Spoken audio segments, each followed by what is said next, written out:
ಸಂಪುಟ ವಿಸ್ತರಣೆ ಬಳಿಕ ಕಾಂಗ್ರೆಸ್ನಲ್ಲಿ ಭಿನ್ನಮತ ಸ್ಫೋಟಗೊಂಡಿದೆ. ಶಾಸಕರ ಅಸಮಾಧಾನ ಶಮನಕ್ಕೆ ಈಗ ಸಿಎಂ ಮುಂದಾಗಿದ್ದಾರೆ. ಜಿಲ್ಲಾವಾರು ಶಾಸಕರ ಸಭೆಯನ್ನು ಕರೆದಿದ್ದಾರೆ ಡಿಕೆ ಶಿವಕುಮಾರ್. ಬೆಳಗ್ಗೆ 11 ಗಂಟೆಗೆ ಗೃಹ ಕಚೇರಿ ಕೃಷ್ಣಾದಲ್ಲಿ ಜಿಲ್ಲಾವಾರು ಸರಣಿ ಸಭೆ ನಡೆಯುತ್ತೆ. ಇವತ್ತು 25 ಜಿಲ್ಲೆಗಳ ಶಾಸಕರೊಂದಿಗೆ ಸಿಎಂ ಡಿಕೆ ಶಿವಕುಮಾರ್ ಅವರು ಮೀಟಿಂಗ್ ಅನ್ನು ಮಾಡ್ತಾ ಇದ್ದಾರೆ. ಬೆಳಗಾವಿ, ತುಮಕೂರು, ಮೈಸೂರು, ಬಳ್ಳಾರಿ, ದಕ್ಷಿಣ ಕನ್ನಡ, ಹಾಸನ, ಶಿವಮೊಗ್ಗ, ದಾವಣಗೆರೆ, ರಾಯಚೂರು, ಕಲಬುರಗಿ ಸೇರಿದಂತೆ 25 ಜಿಲ್ಲೆಗಳ ಶಾಸಕರ ಜೊತೆ ಸಭೆಯನ್ನ ಡಿಕೆ ಶಿವಕುಮಾರ್ ಅವರು ನಡೆಸ್ತಾ ಇದ್ದಾರೆ.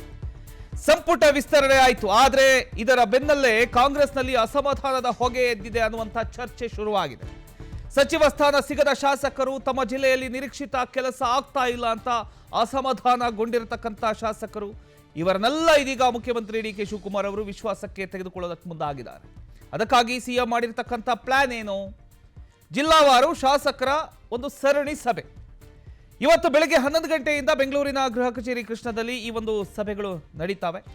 ಒಂದೇ ಕಡೆ ಎಲ್ಲ ಶಾಸಕರನ್ನ ಕರೆಸಿ ಸಭೆ ಮಾಡೋದಲ್ಲ, ಜಿಲ್ಲಾವಾರು ಶಾಸಕರನ್ನ ಕರೆಸಿ ಅವರ ಸಮಸ್ಯೆ ಏನು, ಅವರ ಕ್ಷೇತ್ರದಲ್ಲಿ ಆಗಬೇಕಾಗಿರೋ ಕೆಲಸ ಏನು, ಯಾವ ಅಧಿಕಾರಿಗಳಿಂದ ಸಮಸ್ಯೆ ಆಗ್ತಾ ಇದೆ, ಅಭಿವೃದ್ಧಿ ಕಾಮಗಾರಿಗಳಿಗೆ ಹಣ ಸಿಗ್ತಾ ಇದೆಯಾ ಅನ್ನೋದನ್ನ ಸಿಎಂ ನೇರವಾಗಿ ಕೇಳ್ತಾರೆ ಅಂತ ಹೇಳಲಾಗ್ತಾ ಇದೆ.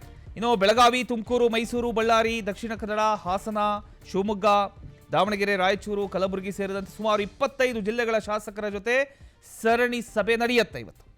ಇನ್ನೊಂದು ಪ್ರಮುಖ ವಿಚಾರ ಏನು, ಈ ಸಭೆಯಲ್ಲಿ ಆಯಾ ಜಿಲ್ಲೆಯ ಉಸ್ತುವಾರಿ ಸಚಿವರು ಕೂಡ ಇರ್ತಾರೆ ಅನ್ನುವಂಥದ್ದು. ಆಯಾ ಜಿಲ್ಲೆಯ ಉಸ್ತುವಾರಿ ಸಚಿವರು ಕೂಡ ಈ ಒಂದು ಸಭೆಯಲ್ಲಿ ಇರ್ತಾರೆ. ಶಾಸಕರು ಒಂದು ಕಡೆ ಆದರೆ ಸಚಿವರು ಕೂಡ ಇನ್ನೊಂದು ಕಡೆ.